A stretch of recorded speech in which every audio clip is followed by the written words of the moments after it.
This is the other half of the patriotism nationalism question, and that is that because America is creedal, we can take people from all different cultures and ethnicities. I mean, my great-grandparents got here in 1907, and coming from Eastern Europe and with no American background at all, and they came in and they became American. Like that's so you can celebrate where you come from, particularly the cultural aspects of where you come from, so long as they are not in conflict with the American creed.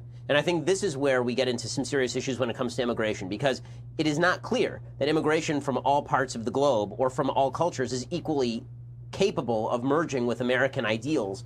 And so it's imperative that when we bring people in, these are people who are willing to undergo the stress that is necessary to assimilating into these American ideals. These ideals have to stand above and beyond ethnicity and culture. They have to be above and beyond those things. And I think that one of the big problems with multiculturalism and the press for quote-unquote diversity is that it's not diversity as in we like Mexican food, or you have Mexican grandparents, or you still have a fondness for Mexico as a country because this is where your family came from. All that's fine. But what we've got now is this idea that you don't actually have to assimilate into American ideals of limited government and individual responsibility and freedom from government and certain values that are unique to the United States in order to be given the same level of respect. And you do. You have to assimilate. When my great-great-grandparents got here, there used to be it's fascinating now. If you're a second-generation person who is immigrating now, the chances are much better that you will not speak English than they were when my great-great-grandparents got here. When my great-great-grandparents got here, they would not speak Yiddish in the house with their kids because they wanted their kids to learn English